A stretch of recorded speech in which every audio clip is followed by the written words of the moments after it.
Hello students, आज हम 12th class का एक बहुत ही महत्वपूर्ण, बहुत ही इंपॉर्टेंट चैप्टर स्टार्ट करने वाला है, इलेक्ट्रोकेमिस्ट्री। अच्छा, नाम से पता लग रहा है इलेक्ट्रोकेमिस्ट्री, मतलब हम इस चैप्टर के अंतर्गत इंक्लूडिंग क्या पढ़ेंगे, केमिकल सेल के बारे में पढ़ेंगे। केमिकल सेल होता क्या। अच्छा, केमिकल सेल आप डेली लाइफ के अंदर काम लेते ही हो, है ना। रिमोट के अंदर सेल हुआ, या फिर हाथ के पीछे के अंदर जो भी आप घड़ी पहनते हो हैंड वॉच, उसके पीछे जो सेल आया वो है। मोबाइल की बैटरी के पीछे, मोबाइल की जो बैटरी है वो यूजली वो वाली बैटरी है ना। तो काफ़ी जितने भी सेल है, चाहे रिमोट की बैटरी से लगाकर, चाहे हैंड वॉच जो भी आप घड़ी पहनते हो उसके पीछे लगने वाला सेल, वो सारा का सारा हमारे लिए क्या होता है, केमिकल सेल ही होता है। चलिए पहले इंट्रोड्यूस करवाता हूं मैं आपको कि केमिकल सेल क्या होता है। चलिए, फर्स्ट है अपना केमिकल सेल। अच्छा, केमिकल सेल क्या होता है, इसकी सिंपल सी डेफिनेशन है कि केमिकल सेल एक डिवाइस होता है ना। यहाँ लिखते हैं केमिकल सेल हमारे लिए क्या है, डिवाइस होता है ना। अच्छा, केमिकल सेल एक डिवाइस है जो क्या करता है कि एक इलेक्ट्रिकल एनर्जी जो होती है, इलेक्ट्रिकल एनर्जी को कन्वर्ट कर देता है किसके अंदर, केमिकल एनर्जी के अंदर, या फिर केमिकल एनर्जी को कन्वर्ट कर देता है किसके अंदर, इलेक्ट्रिकल एनर्जी के अंदर। ऐसा डिवाइस जो इलेक्ट्रिकल एनर्जी को कन्वर्ट करता है केमिकल एनर्जी के अंदर, या फिर केमिकल एनर्जी को कन्वर्ट कर देता है किसके अंदर, इलेक्ट्रिकल एनर्जी के अंदर, वो सेल हमारे लिए क्या कहलाता है, केमिकल सेल कहलाता है। Is that clear. चलिए इसकी डेफिनेशन लिख लेते हैं कि डेफिनेशन क्या होगी इसकी। सिंपल डेफिनेशन इसकी, it is a device in which interchange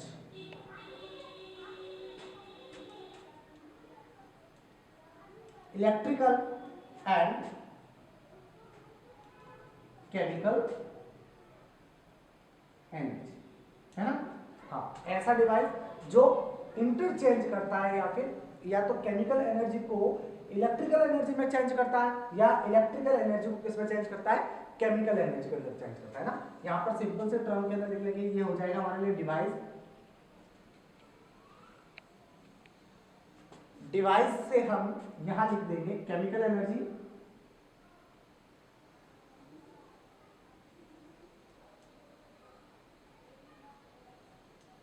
ये हो जाएगा हमारे लिए इलेक्ट्रिकल एनर्जी। ऐसा डिवाइस जो इलेक्ट्रिकल एनर्जी को केमिकल एनर्जी में चेंज करे, या केमिकल एनर्जी को किस में कन्वर्ट कर दे, इलेक्ट्रिकल एनर्जी में कन्वर्ट कर दे, क्या कहलाएगा, केमिकल सेल कहलाएगा। ठीक है। चलिए अब बात करते हैं कि ये तो हुआ हमारा डेफिनेशन। केमिकल सेल जो है वो कितने टाइप्स का होता है उसकी बात कर लेते हैं। ठीक है। चलो, केमिकल सेल जो होता है हमारे लिए दो टाइप्स का होता है ना, जर्नल सेल। चलो लिख लेते हैं chemical cell. Chemical cell, chemical cell दो प्रकार का हो जाएगा। एक तो होगा हमारे लिए इलेक्ट्रोलाइटिक सेल, और दूसरा हो जाएगा हमारे लिए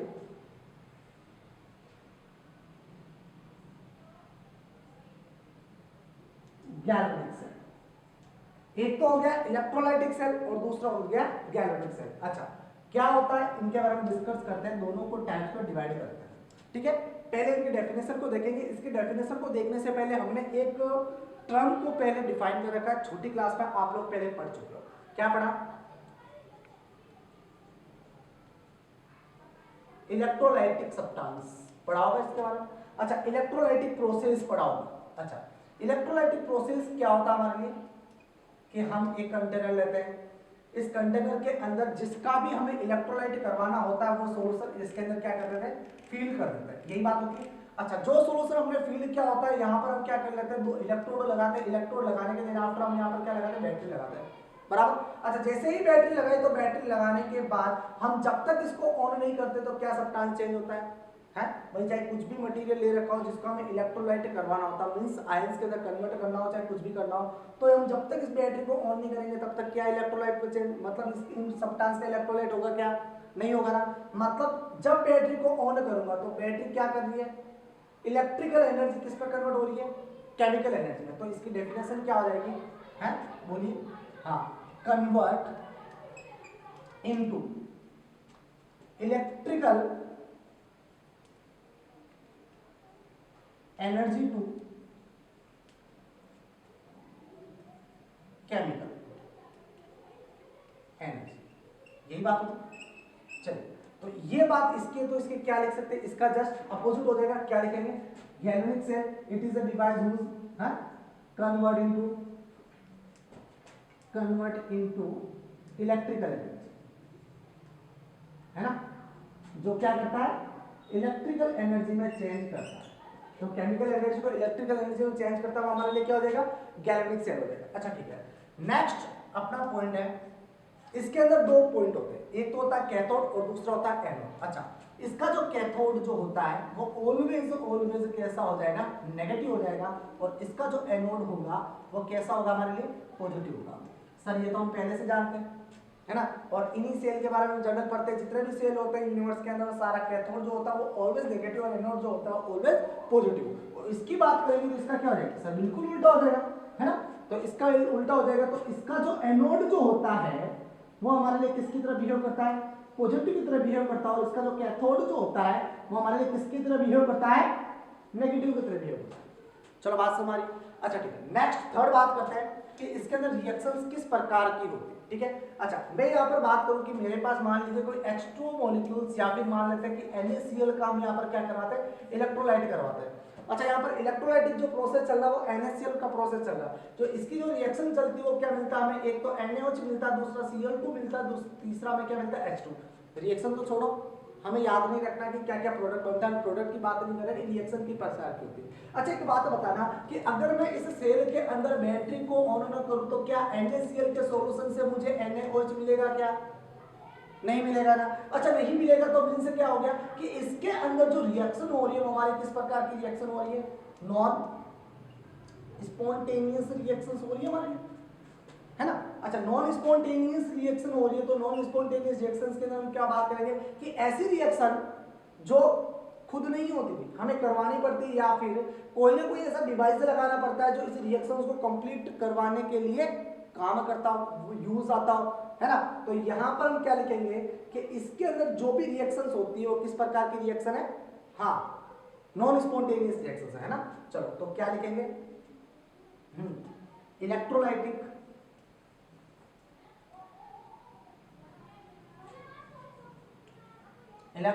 cell can be carried out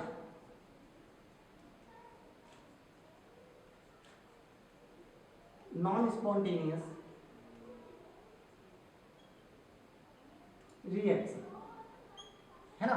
ये किस प्रकार की रिएक्शन करता है, नॉन स्पॉन्टेनियस रिएक्शंस को कैरी कर देता है, ठीक है। चलिए नेक्स्ट आफ्टर बात कर लेते हैं, इसके अंदर क्या हो जाएगा फिर, भाई ये रिएक्शन जो हो रही है वो किस प्रकार की रिएक्शन हो रही है, हाँ, स्पॉन्टेनियस रिएक्शन, यहाँ पर नॉन स्पॉन्टेनियस, वो वाले स्पॉन्टेनियस, ठीक है। तो क्या लिखेंगे, इट इज, अच्छा, the energy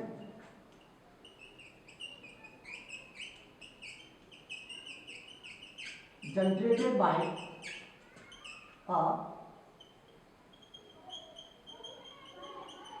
spontaneous reactions carried out galvanic cell,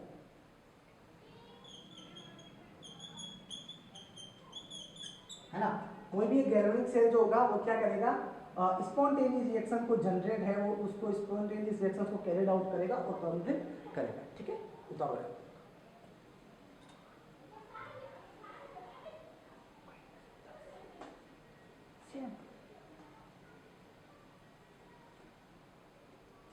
अच्छा यहां देखो, यहां पे गड़बड़ हुई है, यहाँ का जो एनोड जो होता है वो कैसा होता है, नेगेटिव होता है, और यह वाला कैसा होता है, पॉजिटिव होता है, ठीक है। ये वाला नेगेटिव और ये वाला पॉजिटिव होता है, ठीक है ना, ध्यान रखना इस चीज को, ये सिर्फ गैल्वेनिक सेल के अंदर ही होता है, नोटिस रखना, ठीक है।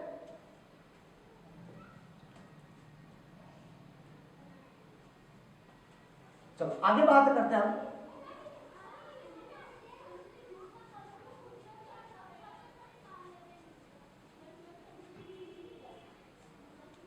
गैल्वेनिक सेल के बारे में हम बारी बारी से इनको पढ़ेंगे। आपको ये सारे साइन वगैरह याद रखने की जरूरत नहीं है, जैसे जैसे पढ़ते रहेंगे वैसे वैसे आपको याद होते रहेंगे कि गैल्वेनिक सेल के अंदर के एनोड क्या होता है, ये क्या होता है ना। बाकी जो मैंने आपको इलेक्ट्रोलाइटिक का बताया है आप उनको याद रखना, है ना। बाकी सब में कॉन्सेप्ट की तरह पढ़ेंगे क्या होता है। चलो अब बात करते हैं हम गैल्वेनिक सेल के बारे में। गैल्वेनिक सेल, अच्छा गैल्वेनिक सेल बोल दो या फिर डेनियल सेल बोल दो, एक ही बात है। सबसे पहले हम बात करेंगे इसके कंस्ट्रक्शन, इसके डायग्राम के बारे में, इसका कंस्ट्रक्शन बनाएंगे कि क्या कौन क्या काम करता है, ठीक है। अच्छा यहां पर हम क्या करते हैं, एक कंटेनर लेते हैं, दो कंपार्टमेंट लेते हैं, ये बेसिक डायग्राम है हमारा, है ना। अच्छा इसके अंदर एक सॉल्यूशन फिल आउट करेंगे।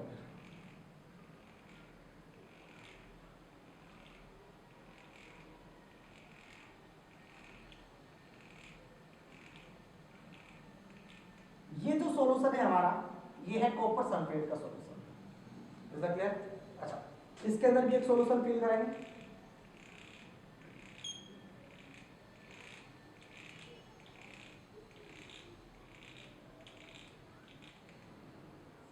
ये सॉल्यूशन हो जाएगा हमारा जिंक सल्फेट का सॉल्यूशन।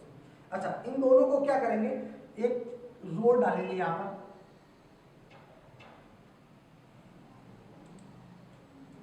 यहां पर भी एक मेटल रोड को यूज करेंगे, बराबर। अच्छा जिस कंपार्टमेंट के अंदर जो मेटल सॉल्यूशन लिया जाता है उसी रोड, उस कंपार्टमेंट के अंदर जिस मेटल रोड ली जाती है वो सेम होती है। मींस अगर मैं कहूं कि दूसरी सेकेंडरी बात ये भी कर सकता हूं कि अगर मैंने कहा कि मैंने यहां पर कॉपर रोड ली है तो जिस कंपार्टमेंट के अंदर जिस प्रकार की मेटल रोड ली जाती है उस कंपार्टमेंट के अंदर उसी मेटल का सॉल्ट लिया जाता है ना।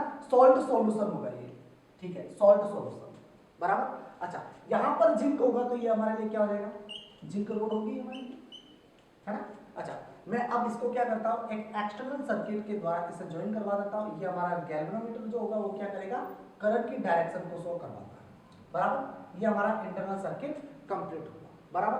चलिए अब बात कर लेते हैं कि अभी हमें पता नहीं है कि कौन सा एनोड और कौन सा कैथोड है, ठीक है। चलिए हम पहले बात कर लेते हैं, हाँ मैंने यहाँ पर शो नहीं किया कि कौन सा एनोड और कौन सा कैथोड, सीधी सीधी बात कर लेते हैं। पहले लिखेंगे एनोड। अच्छा एनोड क्या होता है, in which take place oxidation, है ना, which where आएगा ना, where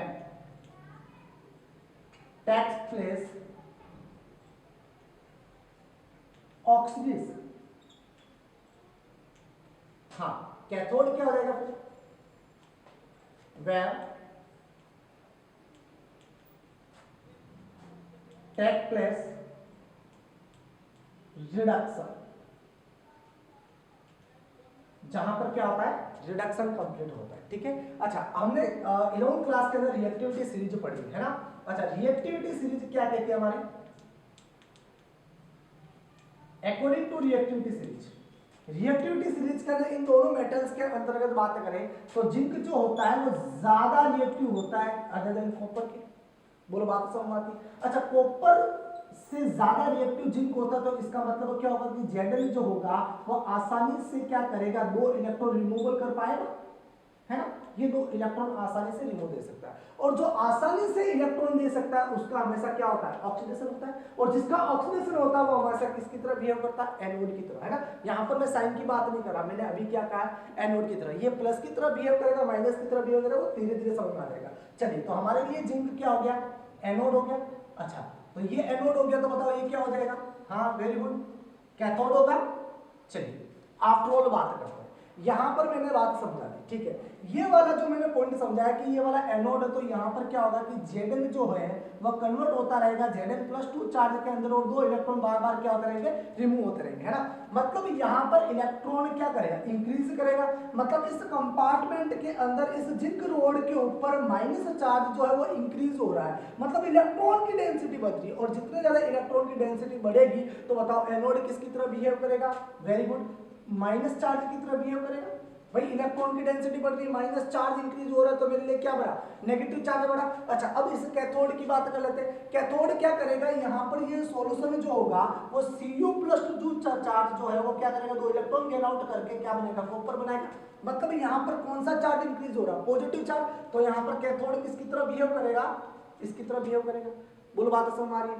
मींस यहाँ पर जो एनोड पर रिएक्शन जो हो रही है, एनोड की रिएक्शन क्या कहती है सर, कि जिंक जो होता है वो सॉलिड फेज से होते हुए क्या करता है, आगे की तरफ बढ़ता है और Zn+2 चार्ज एक्वस फेज के अंदर रिमूव करता है और 2 इलेक्ट्रॉन बाहर निकालता है, बराबर। अच्छा कैथोड के ऊपर जो रिएक्शन कहती है कि जहां पर हमने कॉपर सल्फेट का जो सॉल्यूशन लिया था, साल्ट सॉल्यूशन जो लिया था, वहां पर कॉपर जो होगा वो +2 चार्ज एक्वस फेज के अंदर पहले से जो था ये 2 इलेक्ट्रॉन गेन आउट करके क्या करेगा, कॉपर बनाएगा। बोलो बात समझ आ रही। मतलब यहाँ पर ये सॉल्यूशन से 2 इलेक्ट्रॉन ले रहा है, मींस यहाँ पर माइनस चार्ज जो कंज्यूम हो रहा है, जहां पर माइनस चार्ज कंज्यूम होगा तो बढ़ेगा क्या, प्लस चार्ज बढ़ेगा। अच्छा प्लस चार्ज मतलब नेगेटिव चार्ज डिक्रीज हो रहा है क्योंकि ये इलेक्ट्रॉन ले रहा है, तो बढ़ेगा क्या, प्लस चार्ज बढ़ेगा ना।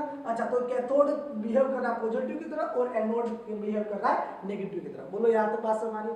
चलो अभी तक हमारा ये सर्किट कंप्लीट नहीं हुआ, इस सर्किट को कंप्लीट करना है। अच्छा इस सर्किट को कंप्लीट करने के लिए देखिए कि ऊपर वाला तो है वह एक्सटर्नल सर्किट के द्वारा कंप्लीट हो गया, लेकिन ये दोनों कंपार्टमेंट अभी तक क्या है, अलग अलग है। तो इसे क्या करेंगे हम,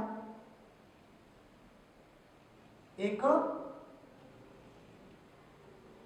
यू शेप की नली का यू शेप की ट्यूब के द्वारा जोड़ दिया जाएगा, है ना।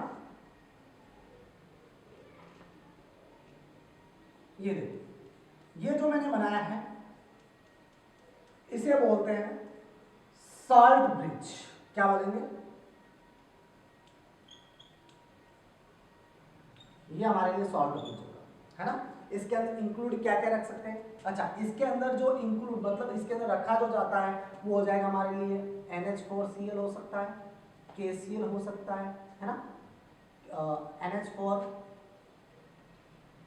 NO3 हो सकता है ना, एसेट्रा। ये जो सारे के सारे जो होते हैं इनको कहते हैं इनर इलेक्ट्रोलाइट। ये सारे के सारे हमारे इनर इलेक्ट्रोलाइट होते हैं, ठीक है। चलिए अब ये हमारे लिए क्या हो गया, कंप्लीट हो चुका है कि ये वाला जो पूरा बाहर का जो सर्किट है ये वाला, है ना, इस वाले सर्किट को बोलते हैं external circuit.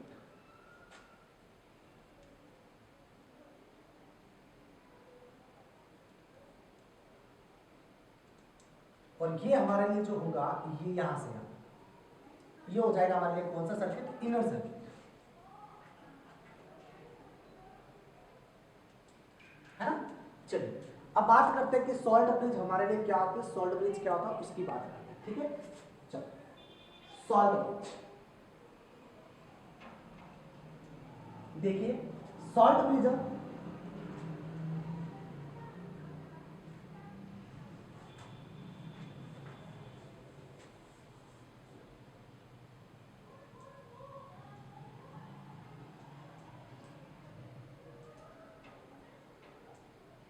U-shaped tube in which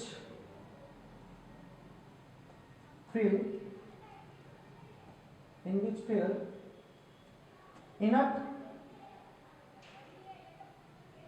electrolyte in the form of gel type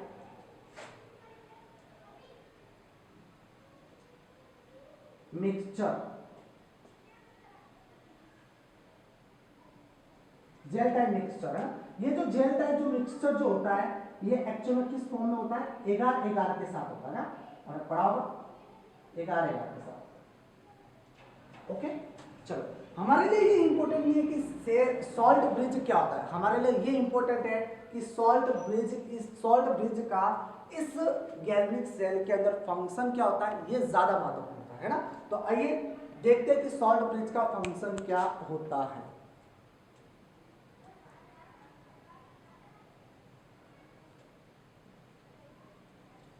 ये उतारो जल्दी से, फिर हम सॉल्ट ब्रिज के फंक्शन को देखते हैं ना।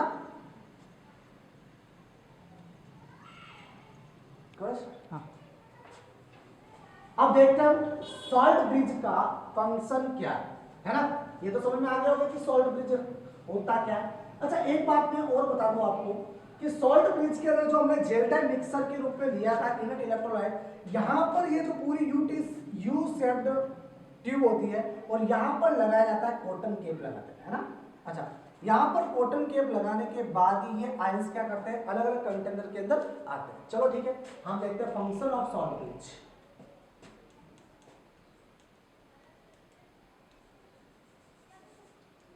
वर्किंग कह दो या फिर फंक्शन कह दो, है ना।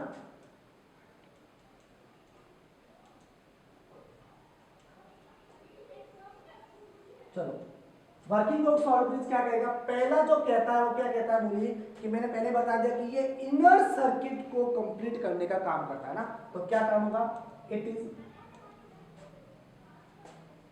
Complete the inner circuit.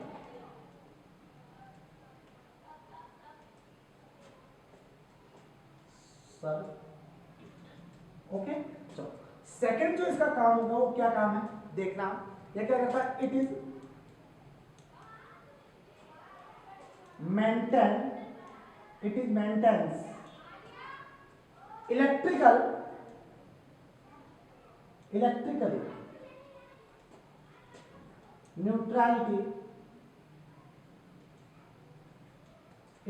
Neutrality in both compartments for oppositely charged।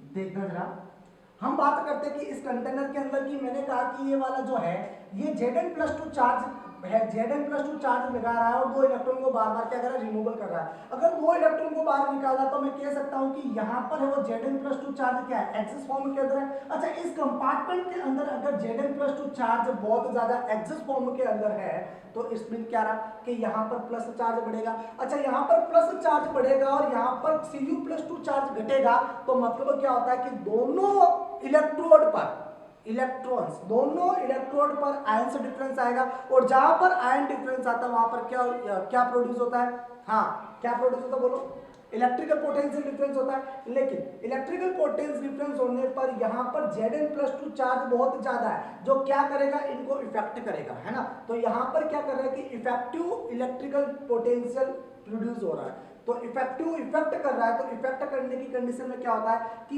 ये वाला सॉल्ट ब्रिज जो है, मान लेते हैं KCl हमारे पास एक इलेक्ट्रोलाइट इसके अंदर फिल आउट है ना, तो ये Cl- चार्ज इधर की तरफ जाएगा और K+ इधर की तरफ जाएगा और जब तक जाता रहेगा जब तक कि दोनों की तरफ क्या ना हो जाए, बराबर आयन से बराबर ना हो जाए, दोनों की तरफ चार्ज बराबर नहीं हो जाए। ये Cl- किसको कंट्रोल करेगा, Zn+2 चार्ज को, और K+ क्या करेगा, इस पॉजिटिव चार्ज को क्या करेगा, इंक्रीज करेगा और दोनों आयन जब तक जाते रहेंगे जब तक कि दोनों की तरफ आयन से बराबर ना हो जाए, ठीक है। और थर्ड इसका महत्वपूर्ण जो काम है बहुत ही ज्यादा, ये क्या करता है, it is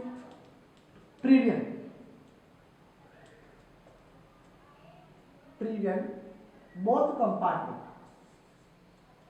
in prevent solution, है ना, prevent solution in both compartment.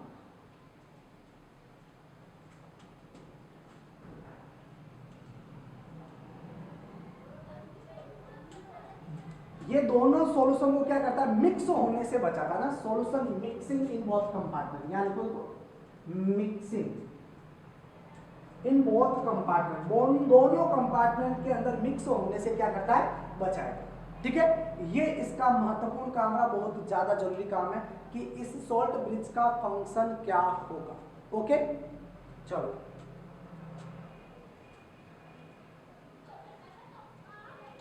अच्छा, एक टर्म आ रहा हमारे लिए यहाँ पर इनर्ट इलेक्ट्रोलाइट। इनर्ट इलेक्ट्रोलाइट क्या होता है, इसके बारे में डिस्कस करना है।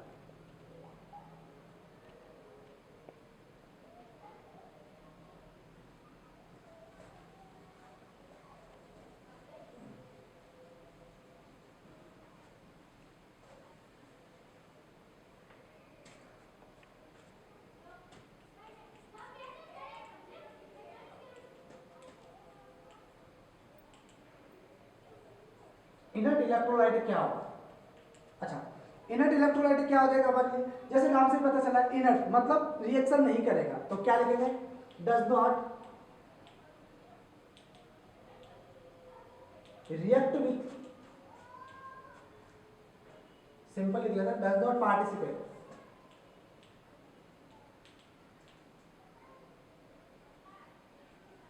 इन सेल रिएक्शन। ये सेल रिएक्शन के अंदर पार्टिसिपेट नहीं करता है। इसका जो सेकंड बात बता दें, ये क्या करेंगे? फॉर अ इनर्ट इलेक्ट्रोलाइट, एक इनर्ट इलेक्ट्रोलाइट के लिए बात करें तो इनर्ट इलेक्ट्रोलाइट के जो बोथ जो चार्ज होते हैं, दोनों चार्ज की जो स्पीड होती है वो हमेशा क्या होती है? सेम होती है। अच्छा, स्पीड से क्या मिलेगा? मान लेते हैं कि KCl के अंदर Cl जो है वो इधर की तरफ जा रहा है, ये क्या कर रहा है? इसकी जो स्पीड है वो बहुत स्लो है, और K प्लस चार्ज की स्पीड जो है वो क्या है? ज्यादा है। अच्छा, K प्लस चार्ज की स्पीड ज्यादा है, ये क्या करेगा? Cu प्लस चार्ज को जल्दी जल्दी बढ़ाएगा, लेकिन Cl माइनस जो चार्ज है ये किसको न्यूट्रल नहीं कर पाएगा? Zn प्लस को। तब भी क्या करेगा? यहां पर इलेक्ट्रिकल न्यूट्रलिटी नहीं आएगी। तो हमारे पास जो इनर्ट इलेक्ट्रोलाइट जो लेना है वो किस प्रकार का लेंगे हम? हाँ, जहां क्या करेंगे? Both ions the speed of both ions are same. दोनों आयंस की जो स्पीड होनी चाहिए वो हमारे लिए क्या होनी चाहिए? सेम होनी चाहिए। जब दोनों की सेम रहेगी तब भी इनर्ट इलेक्ट्रोलाइट हमारे लिए काम का, अन्यथा वो किसी काम का नहीं होगा। अच्छा, इसके एग्जांपल्स क्या हो सकते हैं? KCl होगा, NH4Cl होगा, हाँ, NH4 NO3 हो सकता है, KNO3 हो सकता है, एक्सेट्रा। अच्छा, अब इसकी शक्ल देख के तो हमें पता नहीं लग पाएगा कि इनर्ट इलेक्ट्रोलाइट क्या है, तो हमें इसको क्या करना पड़ेगा? याद ही रखना पड़ेगा। ठीक है, आप जल्दी से उतारो गैल्वेनिक सेल का डायग्राम और ये इनर्ट इलेक्ट्रोलाइट, फिर हम आगे बात करते हैं।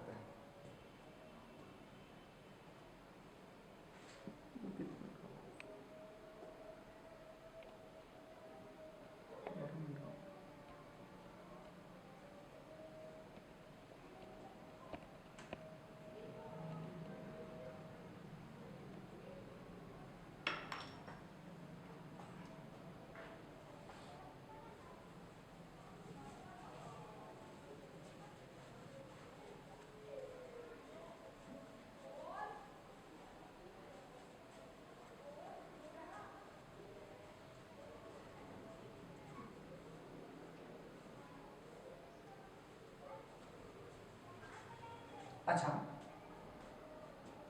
अब हमें सेल रिएक्शन देखनी है। सेल रिएक्शंस क्या होते हैं? सेल रिएक्शंस की बात करेंगे। हाफ सेल रिएक्शन है ना, half cell reaction. Half cell reaction हमारे पास दो प्रकार की हो जाएगी, एक तो हो जाएगी ऑक्सीडेशन हाफ सेल रिएक्शन और दूसरी हो जाएगी reduction half cell reaction.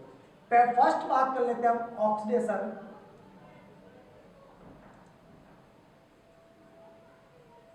Half cell reaction. अच्छा, ऑक्सीडेशन हाफ सेल रिएक्शन क्या होती है हमारे लिए? हमने देखा था कि जिंक जो होगा वो सॉलिड फेज के अंदर होगा, ये कन्वर्ट हो जाएगा किसके अंदर? Zn+2 चार्ज के अंदर कन्वर्ट हो जाएगा और दो इलेक्ट्रॉन क्या करेगा? रिमूवल करेगा। यस, ये कहां पर हो रहा है? एनोड पर, ऑन एनोड। ओके, चलो नेक्स्ट बात करते हैं रिडक्शन हाफ सेल रिएक्शन। ये क्या होगा? ऑन कैथोड कॉपर+2 चार्ज एक्वस फेज के अंदर जो था वो दो इलेक्ट्रॉन गेन आउट करेगा, कॉपर बनाएगा सॉलिड फेज के अंदर। बोलो बात समझ आ रही? चलो इसकी नेक्स्ट बात कर लेते हैं नेट सेल रिएक्शंस की। Net cell reaction, net cell reaction इसके अंतर्गत क्या कहता है कि यहाँ पर दो इलेक्ट्रॉन जो है वो आपस में क्या हो जाएंगे, कैंसिल हो जाएंगे। देखो दोनों अपोजिट साइड है, कैंसिल हो गए। अच्छा यहाँ पर मैंने दो इलेक्ट्रॉन लिखे, अगर इलेक्ट्रॉन सेम नहीं होते तो हमें किसी ना किसी को मल्टीप्लाई करना होता। मान लीजिए कि यहाँ पर 1 इलेक्ट्रॉन होगा तो पूरे को हम क्या करेंगे, 2 से मल्टीप्लाई करेंगे, तो यहाँ पर भी 2 लगेगा, यहाँ पर भी 2 लगेगा, इलेक्ट्रॉन 2 से 2 क्या हो जाएगा, कैंसिल हो जाएगा। चूंकि अपने पास यहाँ पर क्या है, दोनों इलेक्ट्रॉन सेम है, तो हमें यहाँ पर किसी चीज की मल्टीप्लाई करने की जरूरत नहीं होगी। ठीक है, चलो तो इसे हम फुल एंड फाइनल रिएक्शन लिखेंगे Zn सॉलिड फेज के अंदर। उसके बाद ये वाला Cu+2 चार्ज एक्वस के अंदर होगा and gives to Zn+2 aqueous के अंदर आया प्लस Cu सॉलिड के अंदर। बोलो यहाँ तक बात समझ आती? चलो यहाँ तक बात समझ आती है तो हम आफ्टर ऑल आगे करते हैं। ये हमारे लिए गैल्वेनिक सेल रिएक्शन है, galvanic cell half cell reaction, जहां पर galvanic oxidation half cell reaction, galvanic reduction half cell reaction, galvanic net cell reaction है ना। ये एग्जाम के लिए ज्यादा इंपॉर्टेंट है, थोड़ा याद रखना, नहीं समझ में आया तो रिटर्न बोलना। ठीक है, चलिए आफ्टर बात करते हैं सेल रिप्रेजेंटेशन या सेल डिटरमाइंड, जो भी है